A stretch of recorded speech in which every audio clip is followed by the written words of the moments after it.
YouTube has changed how they show you audience retention for YouTube ads, and you might have been confused by this, so I want to explain how to understand it and why YouTube did this. So if you're running YouTube in-stream ads, the pre-rolls that come before the video, you might have seen something like this recently.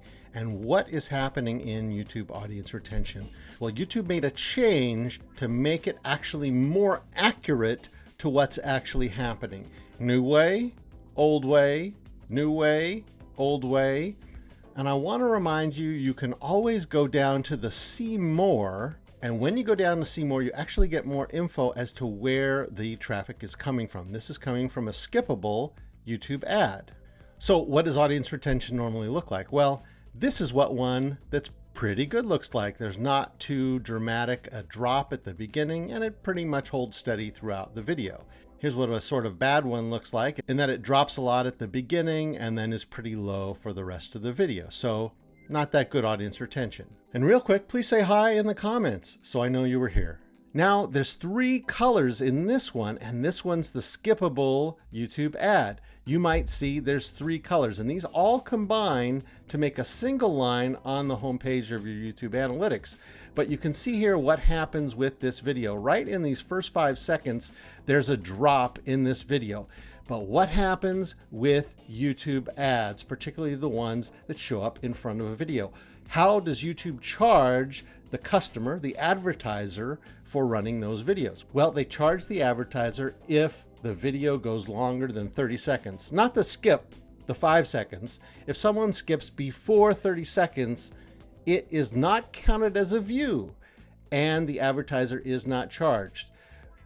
But showing it this way, the old way, is actually incorrect, because here before 30 seconds, it's actually showing the graph as a view, isn't it? Because it's showing it right there. But what that is, it's an impression, meaning it doesn't really count as a view. Even though somebody's watched part of it, it doesn't count as a view in YouTube ads in the pre-roll or in-stream.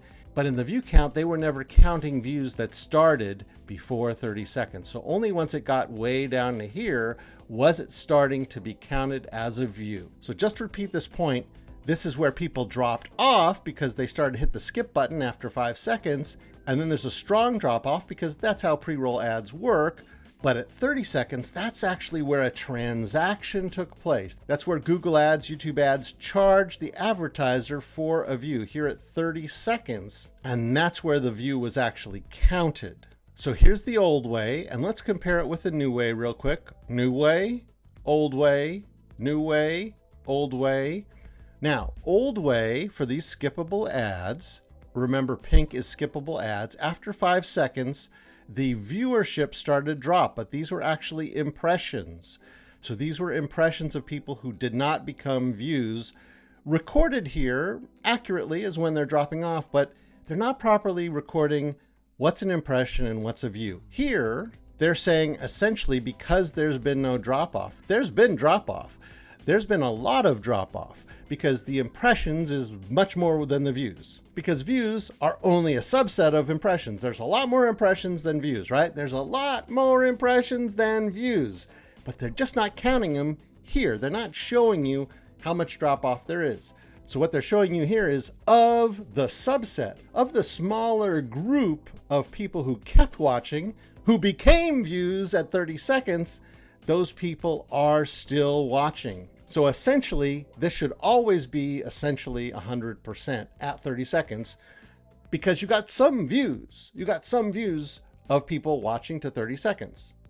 So here we are. This is where the view actually began because all those people who quit don't get counted. They were impressions. This is a view. A view is a subset of impressions, meaning 100 people started watching a video and maybe 50%, maybe 20%, maybe 2% kept watching the video. This is the 2%.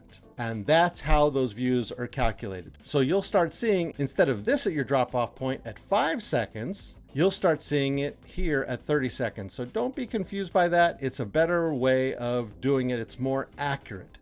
But your clients, your bosses will have questions. So when you're seeing 3 lines because you're doing different ads, this 30-second point is where that pink line will start, right? At 30 seconds, that pink line will be at 100%. So don't be confused by that. Remember, 30 seconds, 100%. That's a YouTube ad. And when you're back on the homepage of YouTube Analytics, just realize that this graph is going to look a little bit different. You always want to scroll down to the see more. All right. All these other numbers, views, average percentage viewed, average duration, those should not change. Just the graph. Oh, and if we haven't met, my name is Dane Golden from VidAction. And if you're someone who wants to up your game with YouTube and video marketing and turn your viewers into customers, what you'll want to do next is go to the subscribe button below, click that, and then ring the bell so you don't miss anything. And when you're ready to take it to the next level and supercharge your business with sales via YouTube, you want to go in the description and check out our contact info. And for now, check out that next video. It's a goodie. I'll see you there.